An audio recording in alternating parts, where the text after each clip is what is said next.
Salut tout le monde. Alors épisode un peu spécial aujourd'hui. En fait, lors des journées portes ouvertes de chez B-Box là, le week-end dernier, il y avait quelques conférences prévues. J'ai filmé celle de Didier Brick. Didier, c'est un éleveur ici de la région, un éleveur de rennes. Très bon. Il fait partie du groupe Arista auquel je participe.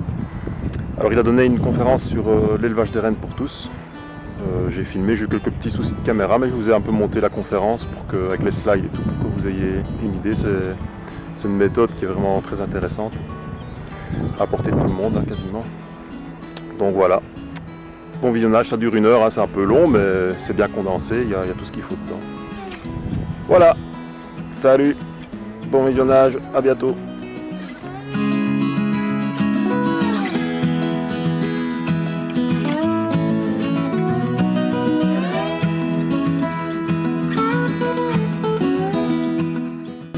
Alors, plan du cours, donc première question de base, pourquoi élever les rennes, rapidement. Quelques rappels indispensables sur la biologie de l'élevage, important avant de savoir où on met les pieds quand on va se lancer.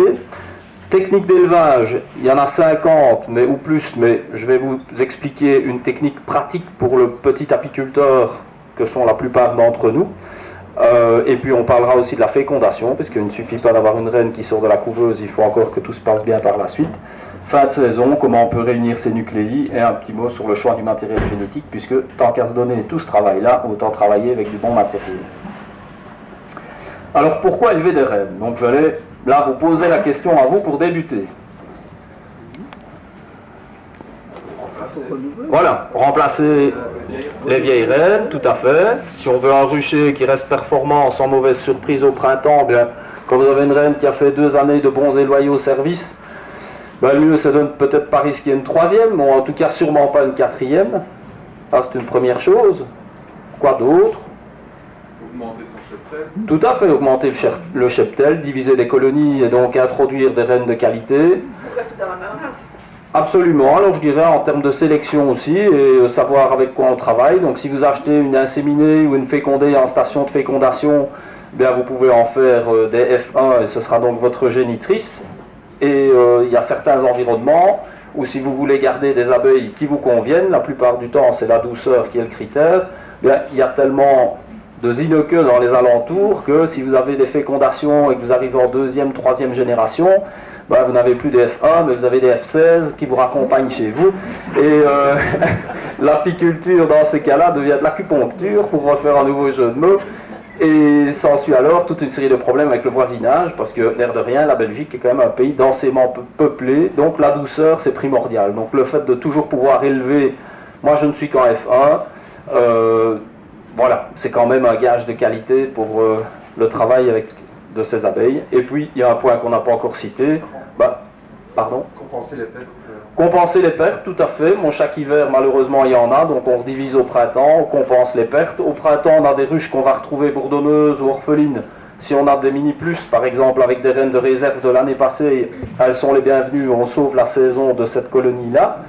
Et puis aussi, il y a un aspect économique, parce qu'il y a une demande en rennes, nos limites, quoi. Pour le moment, je reçois des mails de France aussi, même un pays comme la France, avec autant d'apiculteurs professionnels, ne suit pas à sa production de rennes. Donc voilà, on peut y aller, quoi. Et donc, même si on a une apiculture de hobby, finalement, dans l'économie du rucher, si on veut se faire plaisir un jour en s'achetant un meilleur matériel, si on a vendu 10 rennes sur la saison, ça permet d'amortir aussi tous ces investissements. J'en vois plein ici de mes anciens élèves ou de mes élèves actuels qui sortent avec des chariots et qui me disent « Ah oui, c'est vrai que le début, c'est quand même pas mal d'argent. » Donc voilà, ça permet finalement d'amortir un petit peu tous ces frais.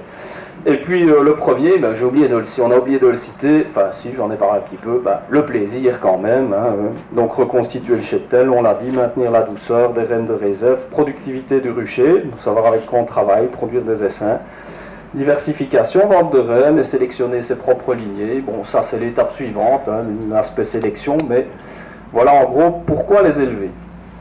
Alors on peut passer au petit rappel de biologie, puisque c'est important de bien maîtriser le programme. Alors, à partir du moment, faire une reine, ça demande combien de jours depuis la ponte de l'œuf? 16 jours. Et donc vous allez 3 jours d'œufs, et puis alors on va travailler avec des larves qui ont moins de 48 heures. Quand vous aurez un peu plus de savoir-faire, 36 heures c'est l'idéal. 24, on va dire qu'on en blesse pas mal. Donc le larve de 36 heures c'est bien. Et le 5e jour de votre greffage, puisqu'on va reparler après de la technique, donc elles sont operculées. Et il faut savoir qu'entre le 11e et le 14e jour, donc ça depuis l'œuf, c'est le moment clé où il ne faut pas manipuler avec brutalité ces cellules royales. Il faut être très très très prudent, sinon la larve se décroche et vous retrouvez une nymphe morte écrasée dans le fond de sa cellule. Donc c'est raté. Donc quand on va travailler, toutes nos manipulations doivent tenir compte de ça. Donc on greffe, le 5e jour c'est operculé, puis on va voir ce qu'on en fait, est-ce qu'on les met en couveuse ou est-ce qu'on les laisse dans une ruche éleveuse jusqu'au bout. Et alors 11e, 14e jour, là, précaution, précaution. Et le 15e jour, on va voir aussi la veille de la naissance. Là, il n'y a pas de souci, vous pouvez vous promener avec vos cellules royales et vos reines prêtes à naître, ou aller en chercher chez Pierre-Paul Jacques si vous voulez. Il n'y a pas de souci.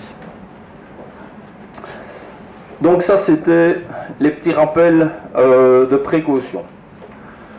Alors au niveau des techniques d'élevage, donc le principe, je viens de vous le dire aussi, si on veut des reines de qualité, donc on va prendre des larves qui ont à peu près 36 heures.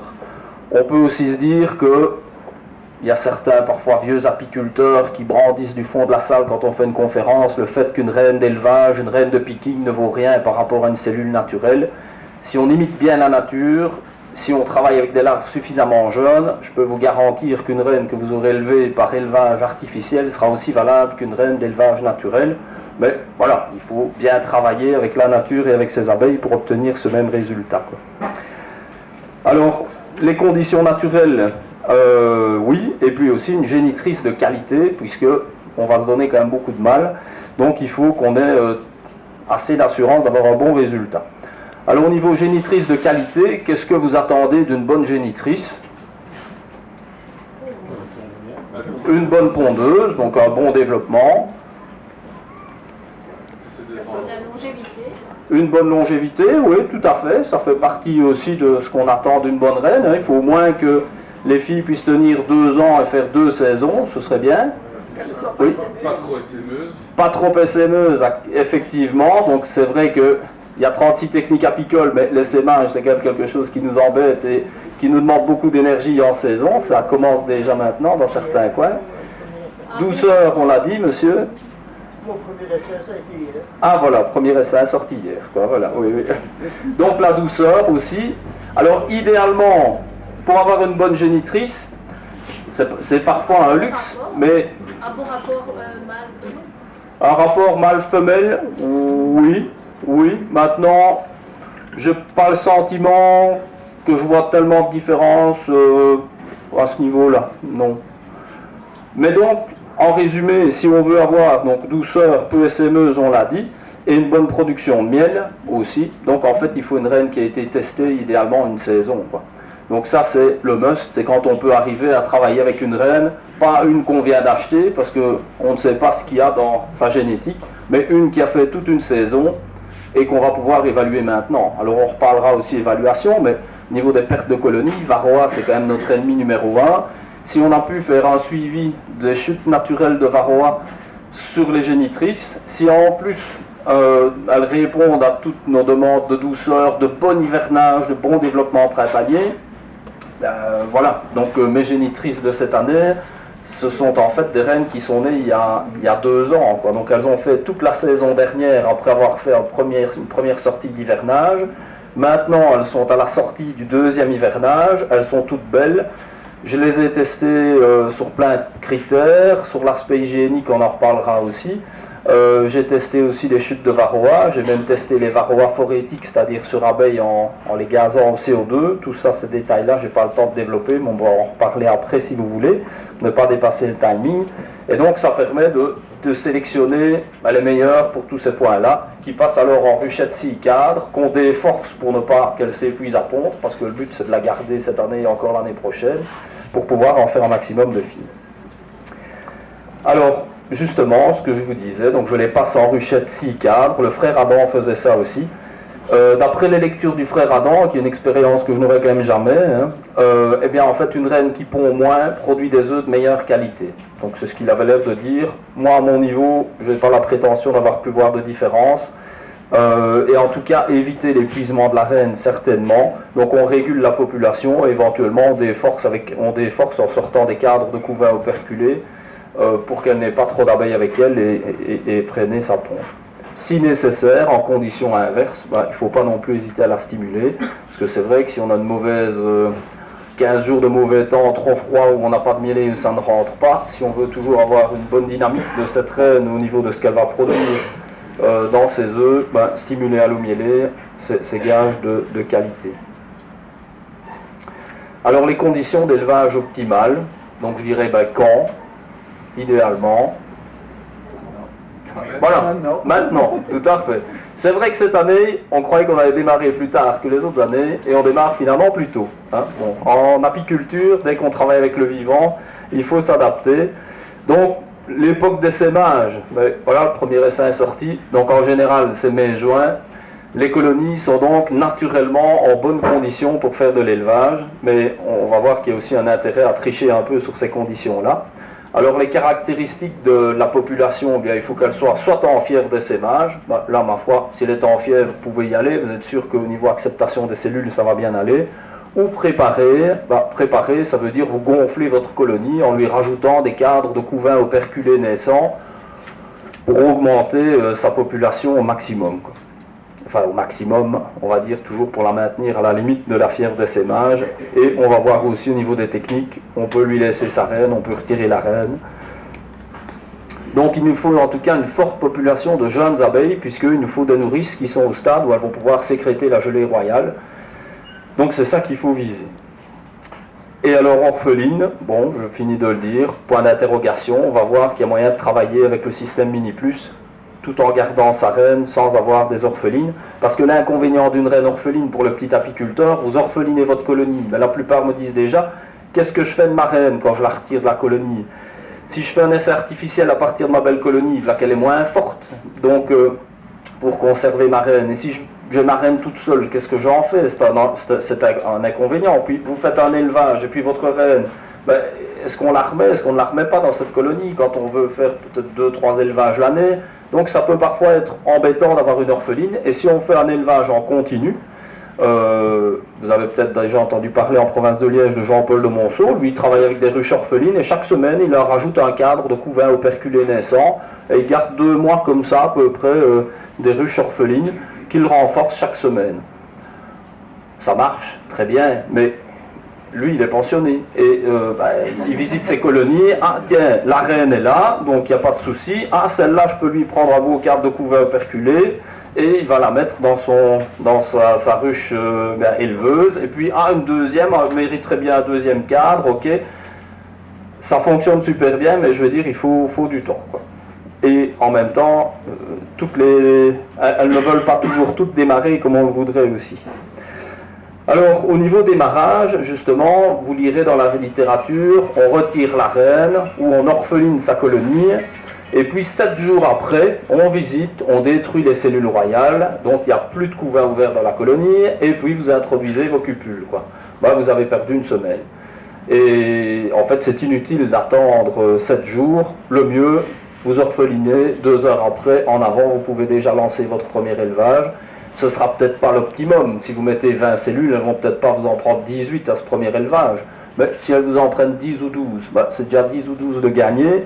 Et les 7 jours après, vous lui renvoyez une nouvelle série, quoi. Donc, je ne chipote plus à attendre 7 jours, c'est finalement perdre du temps.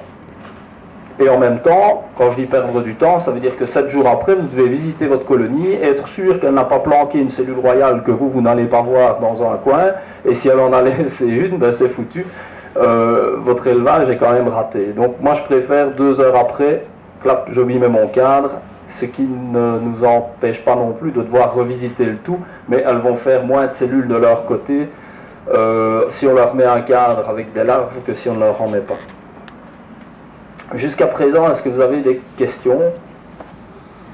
Sinon, vous n'hésitez pas Le rythme est peut-être un petit peu rapide, mais c'est parce que, comme je vous disais, il y a beaucoup de choses à dire, donc j'ai voulu faire un condensé de ce que j'explique d'habitude.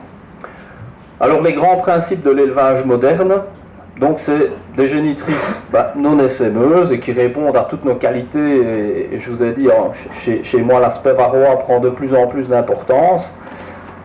Les cupules artificielles, on va parler aussi des méthodes d'élevage. L'élevage en dehors de la période d'essaimage, ça aussi ça peut être intéressant, et on fait autant de filles qu'on... L'élevage en dehors de la période d'essaimage, à votre avis, pourquoi est-ce que ça peut être utile de se dire on va démarrer plus tôt et on va finir plus tard? Pourquoi démarrer plus tôt que les voisins? Oui, là alors on y va franchement économiquement, le premier sur le marché, oui, tout à fait.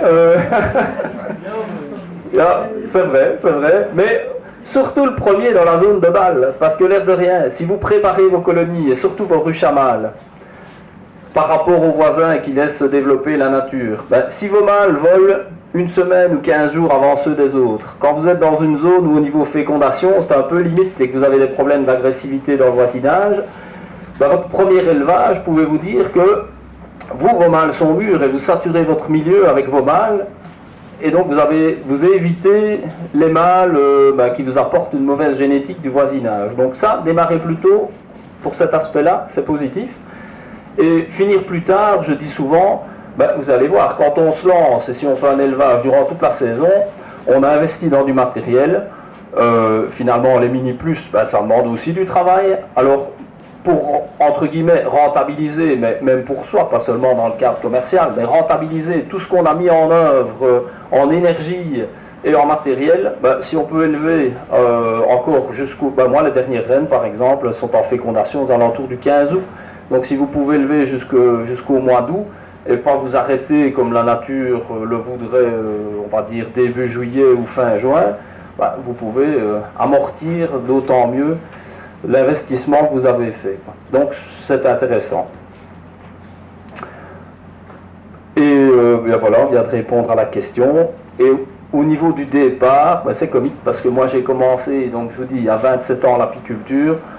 Je me suis intéressé à l'élevage il y a une vingtaine d'années et je me rappelle toujours en province de Liège, puisque je viens de là, Henri Rennefeu, Henri Renneson dire « Ah, je fais toujours mon picking le 25 avril ». Bon, peut-être qu'à son époque, en tout cas, on avait des conditions météo qui étaient plus stables, mais je constate que chaque année, on a un nouvel imprévu et finalement, on ne sait jamais quand on va démarrer. On a déjà démarré aux alentours du 10 avril. Cette année, le coup de froid, évidemment, fait que nos colonies n'étaient pas belles assez.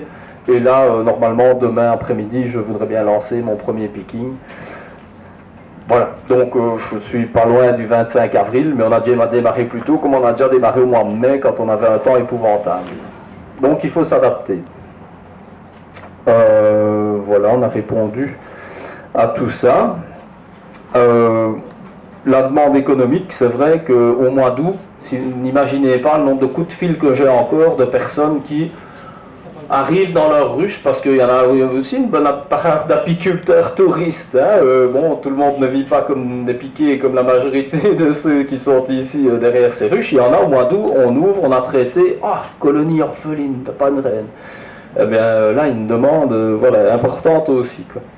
Et si vous avez des abeilles agressives, voire très agressives, mieux vaut remplacer vos reines le plus tard possible, parce que mai-juin, souvent, elles vont vous les liquider, quoi. Donc, les très agressives, si vous pouvez même réserver des reines pour le mois d'octobre, c'est encore mieux, vous aurez moins de déboires. Ou alors, début avril, mais là, elles sont introuvables.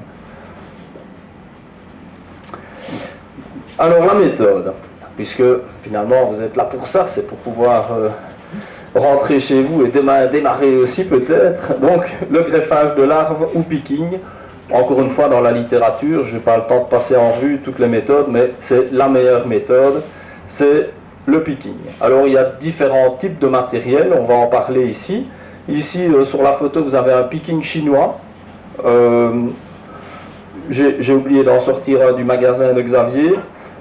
Picking chinois, l'avantage c'est que vous avez une petite plume qui permet, quand vous allez dans le fond de la cellule, de cueillir en même temps que la larve un fond de gelée royale, donc elle n'est pas sèche, et de la déposer dans le fond de votre cupule artificielle. moi j'ai déjà testé, mais chacun doit trouver l'outil qui lui convient. C'est pas l'outil qui me convient le mieux, moi personnellement, mais c'est une question d'habitude. Il y a des pros qui travaillent avec ça et l'avantage, ça coûte 5-6 euros, je crois, alors que si on veut tester un autre matériel qui s'appelle le picking suisse, donc tout à l'heure on rigolait en disant, voilà le petit outil du dentiste pour se gratter entre les dents, là. Donc vous avez ici une mini spatule qui vous permet de passer par en dessous de la petite banane qui est la larve à ces 24-36 heures et à la décoller précautionneusement. Il faut essayer de trouver le modèle le plus fin possible. Donc ceci ça va, mais j'ai déjà vu dans le commerce, on dirait presque des cuillères pour touiller le café, c'est beaucoup trop gros, vous écrasez les larves. Donc il faut vraiment veiller à avoir quelque chose de le plus fin possible. Il y a aussi des droits, il y a des gauchers. Mais ceci, de mémoire, on est aux alentours d'une vingtaine d'euros, donc c'est plus cher. Ben, bon, c'est un outil, vous n'en achetez un qu'une fois dans votre vie si vous êtes précautionneux. Alors, niveau matériel pour pouvoir faire le picking. Bon, vous avez vu sur, donc vous voyez sur la télé là, une loupe. Et alors, ce qu'il nous faut aussi, c'est une bonne orientation du cadre, parce que en donnant cours, je me rends compte que 9 apiculteurs sur 10, quand on commence, ils ne voient pas les larves. Alors, déjà, un petit truc, vous mettez un cadre le plus noir possible dans votre ruche génitrice quand vous commencez pour pouvoir bien voir les larves. Si vous voulez aussi être sûr de leur âge, vous vous dites, tiens, je vais faire mon picking tel jour, eh bien, 4-5 jours avant, vous mettez au centre du couvain un cadre bâti bien noir. Comme ça, quand la saison est bonne, votre colonie est bien stimulée, la reine y pond le lendemain, et puis vous êtes sûr que vous avez des larves qui ne sont pas trop vieilles. Et surtout sur votre cadre, globalement, toutes les larves ont le même âge, on ne perd pas de temps à chercher. Sinon, vous visitez votre colonie génitrice, ce qui est en place, ouais, ça va, pas trop, il n'y a pas trop de larves, il m'en faudrait 20 ou 30 ou 40 et vous n'en voyez que 5, donc nous, on cherche un autre cadre, tout ça, c'est perdre du temps. Et quand on démarre, on n'est pas sûr de leur âge, donc le truc du cadre noir, c'est utile. Et puis alors, il faut bien les voir quand elles sont dans le cadre. Alors, vous voyez ici sur le système, en dessous de la loupe, là, en fait, on va dire c'est un plancher de secrétaire. On vend ça, c'est du matériel de secrétariat. Les secrétaires, ils mettent leurs pieds là-dessus. Et en fait, vous pouvez mettre votre cadre là-dessus. Et en fait, au niveau orientation, ben, vous savez le faire pivoter pour l'avoir à l'angle qui vous convient en fonction de votre taille, du support sur lequel vous travaillez, pour faire ça proprement. Sinon, vous vous construisez un petit pupitre avec l'inclinaison qui vous convient. Le système de loupe, ça va très bien. Encore une fois, chacun doit trouver la bonne distance par rapport à sa vue. Ça a l'air simple, mais c'est beaucoup de chipoterie. Vous êtes aussi tributaire de l'électricité dans ce cas-là. Tous les ruchers ne sont pas équipés d'électricité. Moi, personnellement, je n'ai pas de photo avec moi, sinon je vous l'aurais mise pour vous faire rigoler, mais je m'équipe avec une lampe frontale. La lampe frontale me permet de diriger l'inclinaison du rayon lumineux, et alors j'ai une paire de petites lunettes loupe comme le professeur Tournesol, et comme ça j'ai pas besoin d'électricité, je suis au rucher, j'ai mon petit pupitre là, et je fais mes greffages directement au rucher, et au niveau vue, j'ai trouvé ce qui me convenait, parce que j'ai des lunettes, j'ai pas une vue d'aigle, il y en a qui peuvent le faire à l'œil nu, mais c'est de plus en plus rare, vu la moyenne d'âge des apiculteurs et vu l'utilisation intensive des écrans que nous avons, quoi. Voilà, donc ça au niveau matériel, il faut chercher, il faut tester, et chacun doit trouver ce qui convient à sa vue. Et si j'en parle tellement, je me rends compte que c'est un frein quand j'ai des élèves à écoler, c'est à ce qu'ils soient à l'aise avec le matériel qu'ils ont pour bien voir les larves, et quand on les voit bien, on ne les blesse pas, et on prend les larves du bon âge.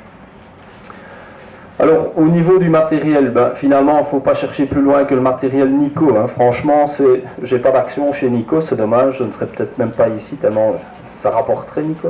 Mais, donc vous avez ces petites cupules artificielles, ça ne coûte rien à l'unité, si je puis dire, donc on ne passe même pas son temps à les renettoyer. J'ai déjà voulu en chauffer pour les nettoyer, et puis elles s'élargissent un peu, elles ne vont plus bien.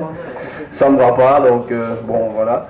Et alors vous avez le système ici de porte-cupule, avec un micro, ce n'est pas si simple. Voilà, donc les petites cupules viennent ici dans le système Nico, et par la suite, on sera peut-être content de mettre un petit bigoudi autour de la reine avant qu'elle ne naisse. Et vous fixez ça, ici, Xavier et Denis ont investi dans toute une série de cadres pour Mini Plus, pour ruche d'Adam aussi. Donc vous fixez ici, l'une à côté de l'autre, tous ces petits supports bruns qui vous permettent de décrocher Alors, la cupule dont vous faites ce que vous voulez une fois qu'elle est construite. Donc le matériel Nico, super quoi. Là que j'ai fait un malencontreux retour en arrière, je sais pas comment. Voilà, voilà. Alors voilà ce que ça donne. Les photos ici vous illustrent la vue du haut, l'évolution de la cellule royale au cours des jours, et vue du dessous, bien le remplissage de la gelée royale. Ça permet aussi de trier un peu ces cellules. Celles dont le culot de la cupule n'est pas bien rempli de gelée royale, ben, celles-là on peut les éliminer pour être sûr d'avoir des rennes de qualité. Et voilà ce que ça donne quand vous sortez ça de votre cadre d'élevage.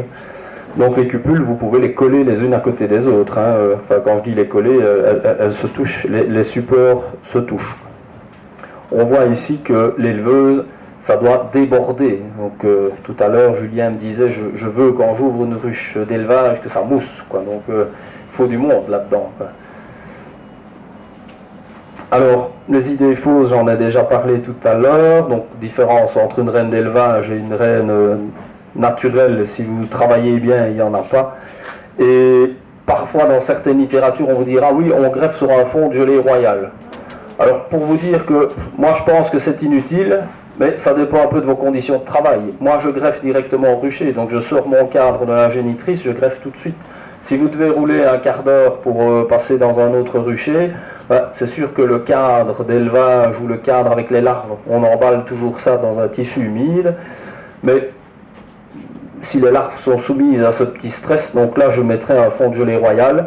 Mais pour vous donner deux références, donc Josgut qui en a fait à une époque 300 par jour des greffages, lui il greffe sur fond de gelée royale, et Paul Jungels il greffe toujours à sec. Donc bon voilà, quand deux monuments comme ça n'ont pas tranché et ont deux méthodes un peu différentes, mais donc je vous dis, ça dépend un peu de vos conditions à vous. Si vous le faites en direct, moi je pense que le fond de gelée royale, j'ai jamais vu de différence, quoi. J'ai un excellent taux d'acceptation sans ça. Tu greffes au sec alors? Oui, toujours, oui. Sinon, vous récupérez quelques cellules royales que vous trouvez dans vos colonies en fièvre d'essaimage, vous diluez avec un petit peu d'eau la gelée royale, vous prenez un bâton d'allumette que vous trempez dans votre petit mélange gelée royale et vous touchez le fond de chaque cupule comme ça pour avoir juste un petit fond humide, si vous voulez le faire sur fond de gelée royale, mais voilà, je pense que c'est pas utile.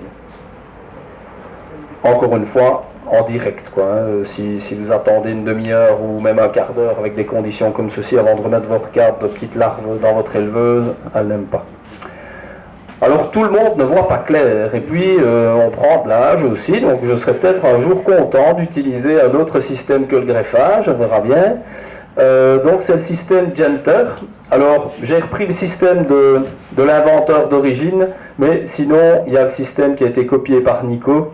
C'est pareil, c'était pour rendre hommage à l'inventeur, puisqu'on travaille ici avec du matériel Nico, finalement autant que tout soit compatible.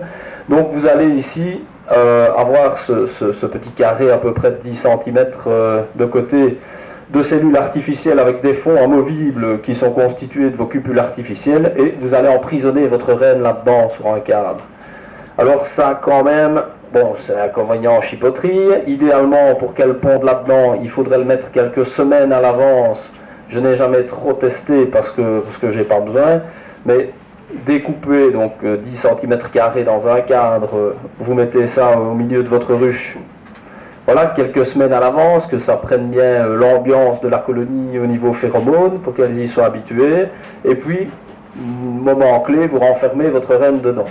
L'avantage, c'est que vous êtes sûr, vous la renfermez le jour 1, ben après, vous savez que le 3e jour, le 4e jour, vous pouvez y aller, vous avez des larves du bon âge, et puis votre reine, elle a tôt fait d'avoir pondu ça, si elle veut bien y pondre. Parce que d'après ceux qui ont testé, des fois il y en a qui ne veulent pas y pondre, et puis il y a un autre inconvénient, emprisonner une reine, ça crée toujours un stress dans la colonie, et libérer la reine, c'est aussi un stress, et il ne faudrait pas vous faire flinguer votre reine quand vous la libérez, c'est déjà arrivé à certains. Donc, voilà, il y a des avantages, il y a des inconvénients. Quand on n'a pas le choix parce qu'on n'y voit pas trop clair, voilà, c'est un système alternatif, mais quand je vois le temps que j'ai passé derrière mes génitrices, je ne voudrais pas tester pour le moment. Mais sinon, je connais aussi de vieux apiculteurs très heureux, donc Voilà, à voir, quoi. C'est l'avantage de l'apiculture ou l'inconvénient, il n'y a pas une vérité. D'ailleurs, vous le savez, si vous êtes débutant, vous demandez à 10 apiculteurs, vous avez 10 avis différents. Donc c'est aussi une des difficultés de l'apiculture, mais il faut tester et faire son expérience soi-même. Alors maintenant, des larves du bon âge, comment on peut avancer avec ça? Maintenant, comment faire pour pratiquement les amener jusqu'au stade où elles sont operculées? Donc, mettre la colonie dans une situation optimale d'élevage, donc l'orpheliner, j'en ai déjà dit un petit mot tout à l'heure, je dis pas où, mais stimuler à l'eau mielée en tout cas. Donc l'eau mielée, c'est moitié miel, moitié eau. Toutes les colonies d'élevage ont un nourrisseur, et bon, avec les conditions de ces jours-ci, il n'y a pas besoin, mais quand on est un petit peu entre les deux ou quand c'est défavorable, tous les jours un quart de litre dans le nourrisseur et ça part. Et si vous travaillez même sur une ruche de production qui a sa hausse, c'est pas grave, c'est de l'eau mielée, ça va se transformer en miel, vous l'extrayez après, il n'y a pas de souci, quoi. Et l'eau mielée est beaucoup plus stimulante pour l'élevage que si vous utilisiez un sirop. Alors, comme je vous disais, il y a 36 méthodes d'élevage. Je me suis dit, quelque chose de confortable pour le petit apiculteur, c'est travailler avec des mini-plus, parce que, réflexion pédagogique faite au cours de plusieurs années, je vais vous exposer ici ce qui me paraît être un truc pratique. Donc vous avez un matériel qui est léger tout d'abord. Si vous travaillez avec une ruche d'Adam qui a sa hausse, il faut chaque fois bouger la hausse éventuellement pour aller mettre un cadre d'élevage dans le corps. Toutes ces manipulations-là, pour le dos à la longue, si vous devez aussi passer avec des systèmes où vous déplacez votre ruche, il faut porter votre ruche d'Adam qui est pleine, qui a sa hausse, puisque fait ça sur des belles colonies. Vous allez voir ici le système, l'avantage, c'est la souplesse du calendrier, et vous avez un truc où vous poussez sur on démarre et vous poussez sur stop aussi facilement qu'on veut. Vous pouvez, c'est ça, donc interrompre et reprendre l'élevage comme vous voulez, parce que je vous parlais tout à l'heure du système de mon ami Jean-Paul de Monceau. Quand vous avez une orpheline et que vous voulez élever toute la saison, ça veut dire que tous les 5 jours, vous faites un picking. Vous démarrez dimanche, c'est confortable, on est en congé le dimanche. Faites votre picking le dimanche, le vendredi, vous sortez vos cellules qui viennent d'être operculées. Si vous voulez que ça marche, c'est le moment où vous sortez vos cellules qu'il faut tout de suite remettre un picking. Donc vous refaites votre picking vendredi. Vendredi, vous avez peut-être une longue semaine, difficile, c'est vendredi soir, au niveau de votre vie de famille, encore dans les abeilles.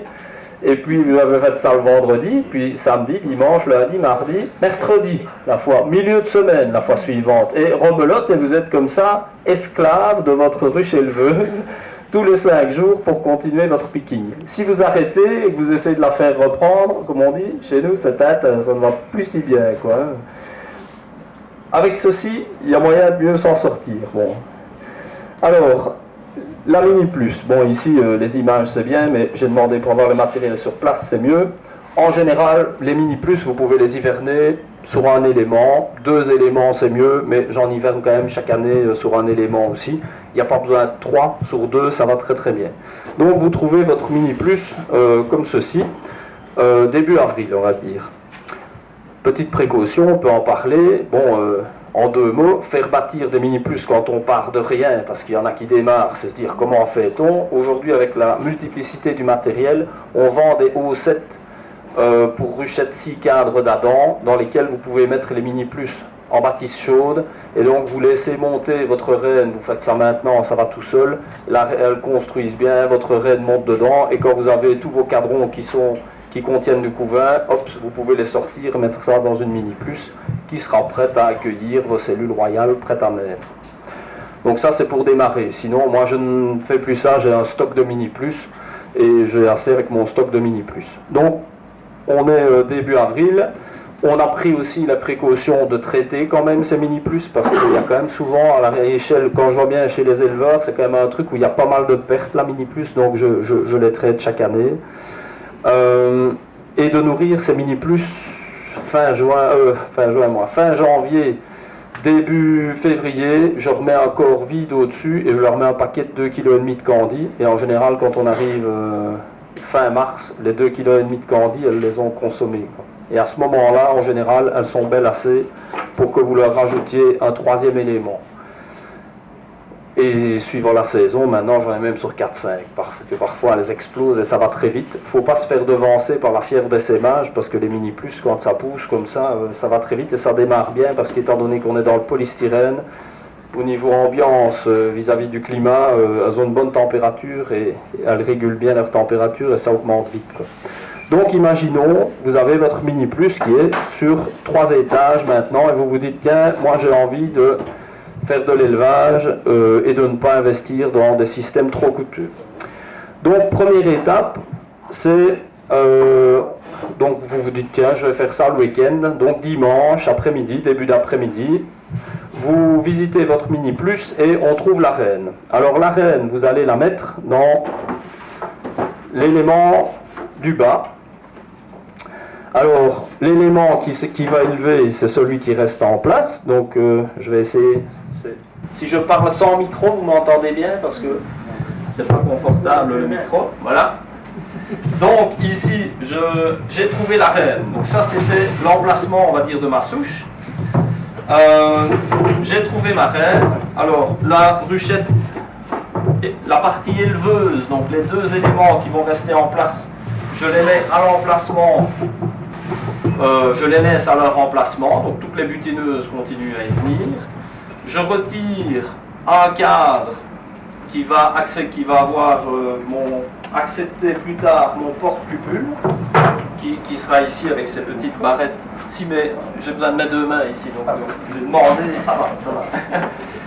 Et donc ici, en fait, dans une mini plus comme ça, je mets en général 12, 14, ça dépend ici de la construction de mes barrettes, 14 cellules.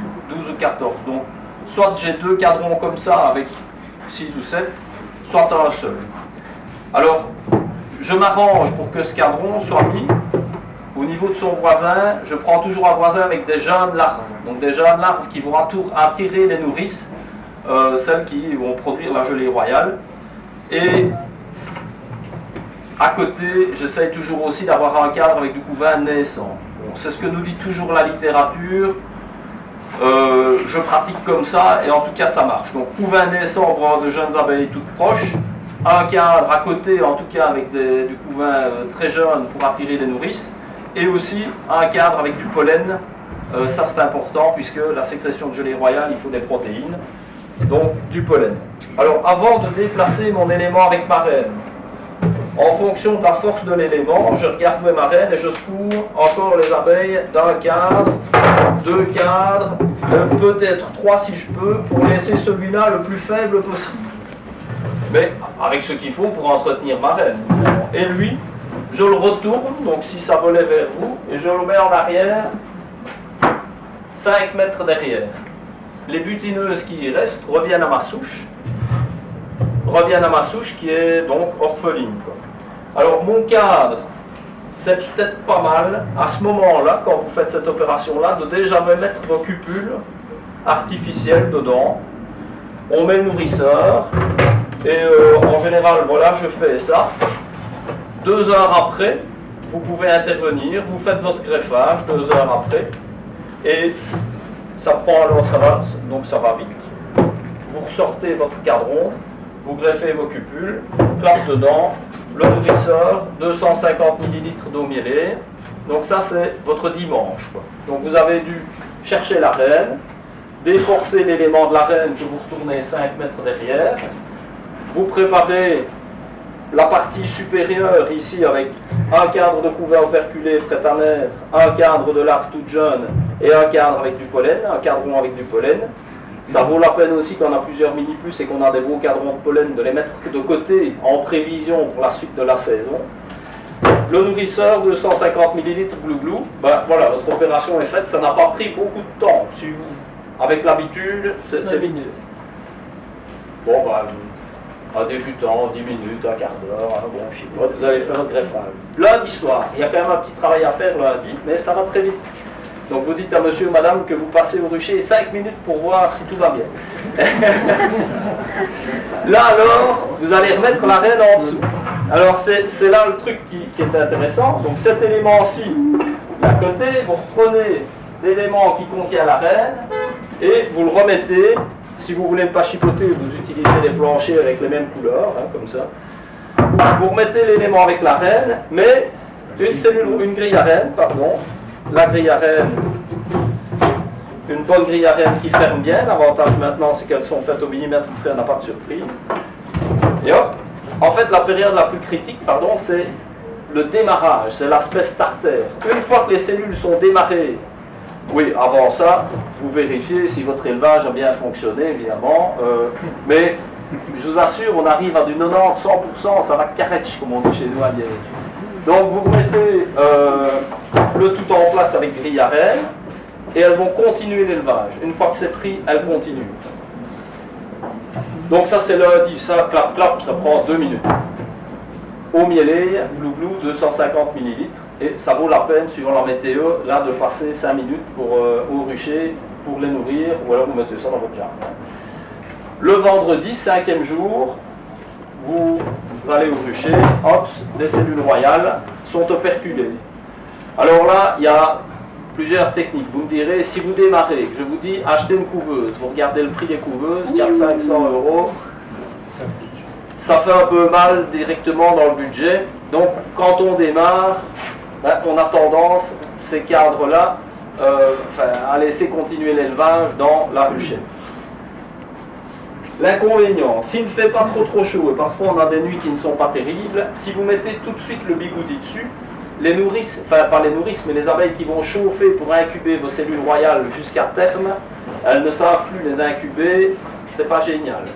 Si vous laissez vos belles cellules royales operculer comme ça avec sa miel, vous repassez 3 jours après, elles sont emblavées dans un beau cadron avec du miel et vous pouvez essayer de les découper avec un cutter, c'est la même comme on dit, et c'est beaucoup d'échecs. Le truc, c'est découper des grilles à reine en plastique alors, ou pourquoi pas des métalliques, c'est récupérer comme celle-là. Et alors si vous placez, donc il faut préparer votre cadre à l'avance, si vous placez 2 grilles à reine de part et d'autre, comme ça dans le sens échelle, et que vous accrochez 2 morceaux de grille à reine de part et d'autre de vos cellules operculaires, ça embête les cirières. Donc vous aurez moins ce problème de cellules emblavées, mais ce n'est quand même pas sûr à 100%, mais vous aurez beaucoup moins de soucis.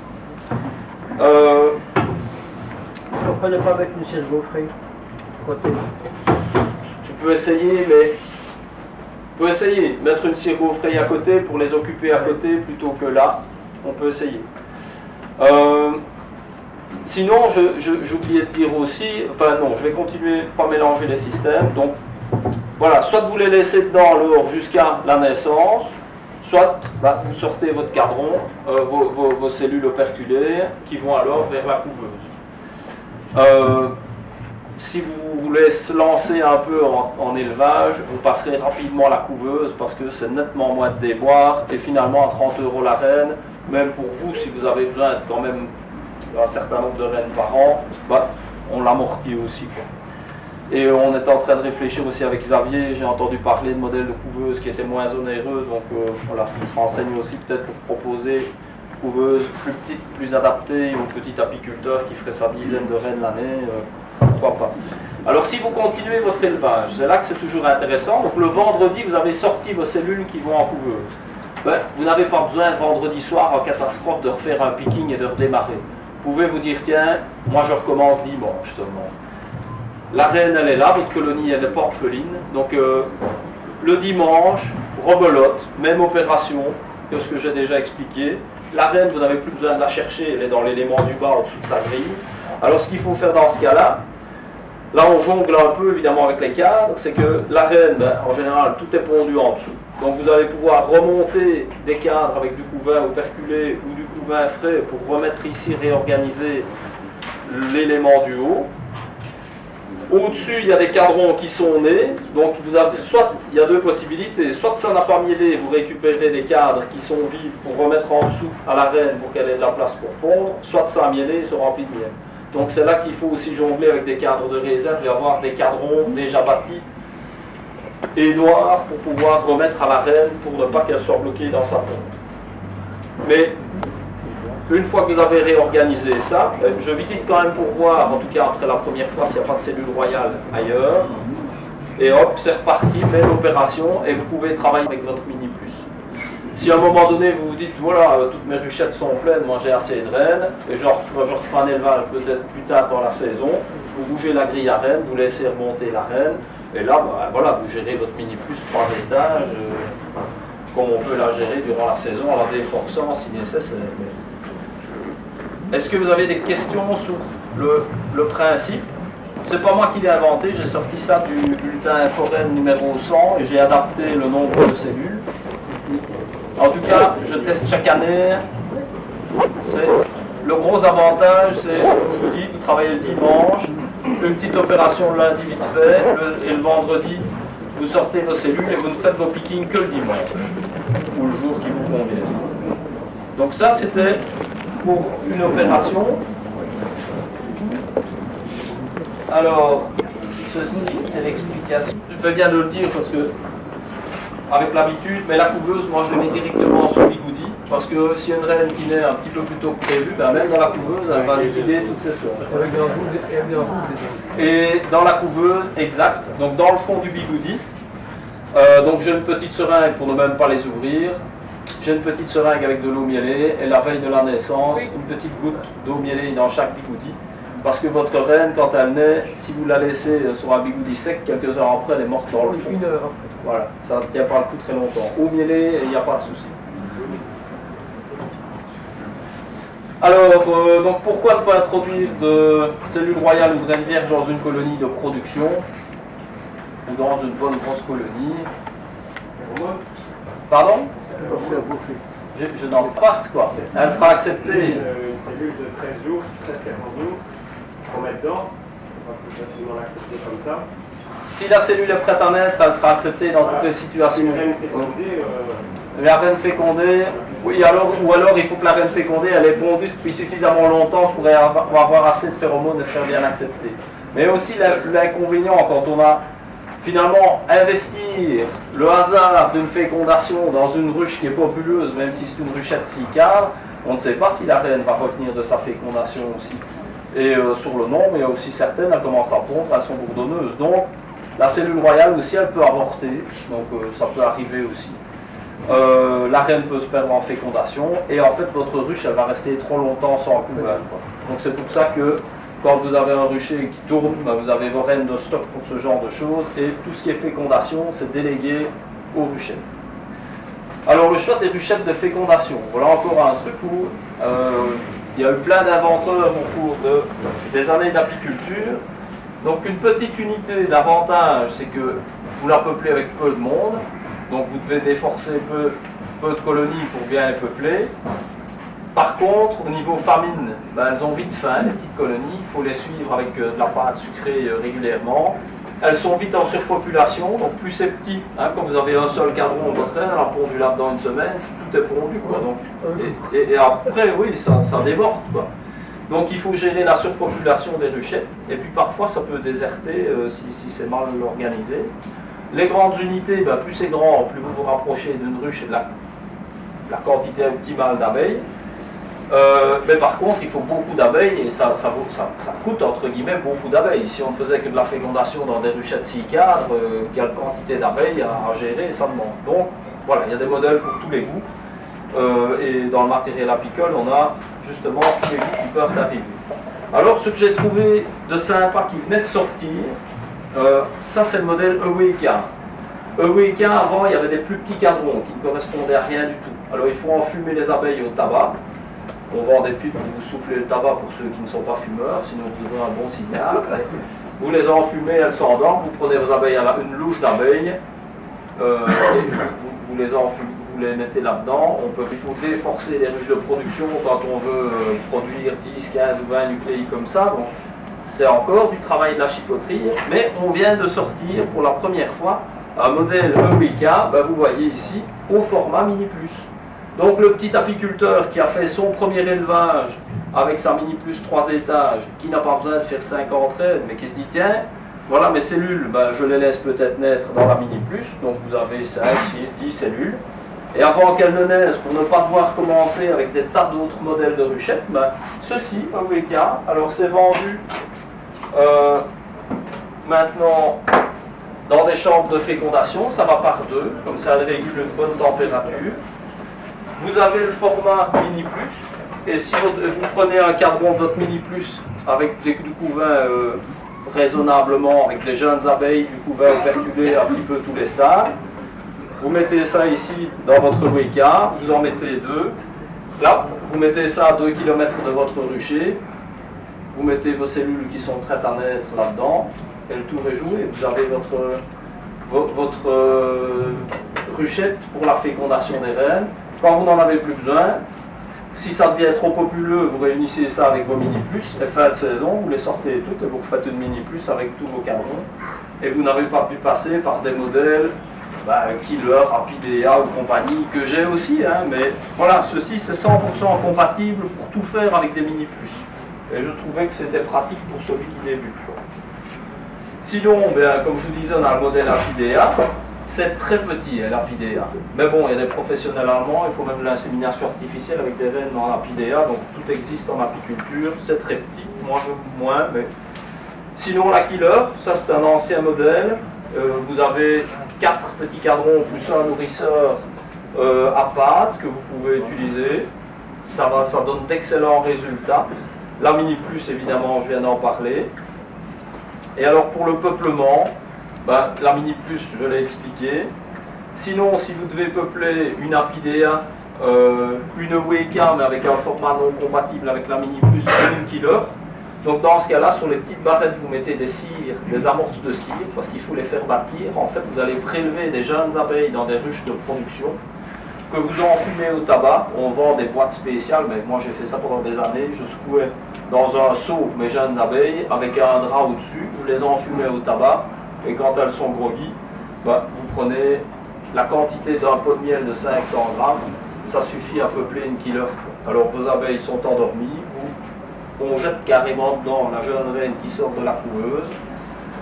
Vous lui mettez déjà un petit point de couleur pour la retrouver par la suite. Et puis alors ça, vous allez devoir les mettre 3 jours en cave, nourries à la pâte, pas au sirop liquide, sinon elles vont s'engluer dedans, parce que ces abeilles endormies, elles se réveillent, elles sont maladroites. Nourries à la pâte, il n'y a pas de souci. Il faut bien peupler, pas trop peu. C'est là aussi la difficulté. Vous peuplez un peu trop peu, ça démarre, ça patine, ça va pas trop bien. Vous peuplez trop, ça peut déserter aussi, quoi. Bon. Donc ça c'est l'explication, ça vous montre le travail dont je viens de vous parler, ou alors vous investissez dans une bonbonne de CO2 et vous les narcosez au CO2, ça va très très bien aussi. Pour avoir l'esprit de colonie de ces petits éléments-là, 3 jours en cave, au frais, comme ça elles se reconstituent un esprit de colonie, elles construisent aussi vos petites amorces en cadron, et puis alors vous allez en station de fécondation. Station de fécondation, idéalement, vous ne les libérez pas tout de suite, parce que des fois, on les met en station en soirée, parce que si vous mettez ça en milieu de l'après-midi, les abeilles, elles sont folles, il y a 3 jours qu'elles sont en cave, vous ouvrez, tout le monde sort, quoi. Et puis vous la retrouvez désertée. Donc, en soirée, sous grille à reine 48 heures, comme ça, les abeilles, les premières butineuses commencent à sortir, à rentrer déjà un petit peu de pollen et de nectar, et puis seulement, vous libérez la reine après 48 heures. C'est le meilleur moyen pour ne pas avoir de problème de désertion. Ça va très bien. Mais c'est chaque fois chipoté. Et si vous peuplez avec des abeilles du couvain, donc démontage mini plus, j'en ai parlé, ou alors vous introduisez une reine vierge, mais le plus facile, c'est, comme vous voyez là sur la photo, un protège-cellule avec une cellule royale prête à naître, et vous démontez votre mini plus, et les éléments qui sont orphelins, 1 heure ou 2 après, vous introduisez une cellule royale prête à naître sous protection, comme ça, et la jeune reine qui sort, au moment où elle naît, elle n'a pas de phéromones. Donc finalement, elle passe inaperçue comme un fantôme dans la colonie. Et une fois qu'elle est dedans et qu'elle est chez elle, ces phéromones arrivent, mais elle est déjà acceptée. Donc elle ne sera pas reconnue comme étrangère et elle ne sera pas liquidée. Ça va très bien. Bon, le marquage des reines, moi je les marque une fois qu'elles ont pondu, Super Glue 3 Loctite Gel. C'est beaucoup mieux que les petits tubes de colle qui ne valent rien du tout, là, les colles vernis qu'on vend avec les petites pastilles de couleur, elles les perdent. Bon. Et une petite fiche reine, c'est quand même plus propre aussi, pour savoir d'où elle vient. Donc moi je me suis fait des petites fiches pour chaque ruche. Pour la conduite des nucléi, pensez comme vos ruches à vous faire aussi une petite fiche de visite qui vous correspond. Et on visite aussi ces nucléi de fécondation en soirée, c'est important. Parce que vous visitez des reines qui sont en fécondation bel après-midi comme aujourd'hui, début d'après-midi, vous ouvrez votre ruchette, votre reine, elle n'a peut-être pas encore fait ce vol de fécondation, oh, il fait tout clair au-dessus comme ça, elle s'envole, vous ne la voyez même pas, ou vous la voyez, mais elle est perdue, quoi. Donc là, vous risquez des pertes de reines, donc en soirée, quand tout est bien calme, ou tôt le matin. Et alors, si vous avez des ouvrières pondeuses, ça arrive hein, dans une station de fécondation, vous passez 15 jours après, ah, une qui a raté, est orpheline, ah, la voilà déjà bourdonneuse, les buckfast sont plus vite bourdonneuses que les autres, vous lui remettez une cellule prête à naître, c'est réglé, c'est remplacé, elle passe inaperçue et votre bourdonneuse est repartie. Et alors, petit conseil aussi, après le 15 juillet, attention au pillage et attention aux guêpes. Moi j'ai beaucoup de problèmes avec les guêpes, donc il faut travailler avec des ruchettes bien peuplées, tout ce qui n'est pas peuplé, qui remplit bien, je les réunis parce que ça ne sert à rien, elles se font vider soit par les guêpes, soit au moment où vous retirez vos oses dans vos colonies de production, vous avez des problèmes de pillage. Donc les ruches de production, dès que je retire les oses, je nourris au plus vite pour qu'elles aient moins tendance à aller peupler ma station, vider ma station de fécondation pour éviter le problème de pillage parce que j'ai une volée de ruches à mâles près de ma station de fécondation qui font aussi du miel. Les reines, pardon, vous les contrôlez 8-15 jours après, hein, ça dépend de la météo. Si après 21 jours elle n'a pas pondu, voilà, vous pouvez les écraser, ça n'ira jamais. Et avant l'utilisation ou avant la vente, minimum 15 jours de ponte. J'ai des clients français à qui je les envoie par la poste, en cagette Nico sous enveloppe matelassée. Quand elles ont pondu 15 jours dans une Mini Plus, ils ont un super taux d'acceptation, ils sont contents. S'ils passent chez un mauvais éleveur qui leur envoie par exemple une reine qui n'aurait pondu que sur un petit cadron Weka et on l'envoie par la poste, ça prend 4-5 jours ou une semaine, là ça ne marchera pas non. J'en ai en Weka, mais alors ça c'est pour moi, ou alors pour des apiculteurs proches, mais celles que j'envoie par la poste, je préfère qu'elles aient pondu dans des mini plus, comme ça elles ont développé plus de phéromones et en fait elles sont beaucoup plus calmes quand elles sortent de leur cagette et elles se font mieux accepter. Clipage, bon ça c'est chacun fait comme il veut, et puis transport ou expédition cagette Nico. Et encore un petit mot pour la station de fécondation. Pensez à mettre des cadres à mâles pour avoir saturé votre milieu en mâle, c'est important. Moi, c'est facile, j'ai le rucher école et beaucoup d'élèves finalement viennent au rucher école. Donc j'arrive à finalement convertir la même abeille que moi tous les voisins et donc on a toute une région qui est convertie à buckfast parce que voilà, dans notre coin ça fonctionne bien. Et en fécondation naturelle, on a vraiment un bon résultat. On garde de bonne qualité buckfast. Vous pouvez faire la même chose en noir ailleurs, si vous êtes fan de noir, moi je n'ai rien contre. Et après le 15 juillet, mes ruches à mâles, j'essaye de leur laisser les hausses. Sinon, après le 15 juillet, si vous retirez les hausses à miel, vous allez vous nourrir, les mâles, vous pouvez y passer plus vite. Si vous voulez encore optimiser, vous laissez sacrifier l'autre ruche que vous laissez orpheline, comme ça elle récupère des mâles. Ça c'est un luxe, mais voilà. Et pour terminer, réunir les nucléi, vos mini plus, il suffit de les superposer. Et je terminerai avec le choix du matériel génétique. Vous allez sur le site du CARI, vous avez la liste des éleveurs belges. Et vous avez les éleveurs en général sélectionneurs et pas seulement les multiplicateurs. Et vous avez aussi la liste des éleveurs buckfast européens. Donc ça c'est vous tapez pédigré buckfast européen sur Google. Et vous avez une série d'éleveurs de la région. Voilà, prix moyen, 9,1, 30 € pour vous donner une idée de quoi vous faire avoir. En station protégée, 70 €, et assimilé une centaine d'euros, mais ça dépend chez qui vous allez. Et ce que vous avez comme matériel. Voilà, pour ne pas être plus long, merci de votre attention et bonne saison d'élevage. Et je suis à votre disposition.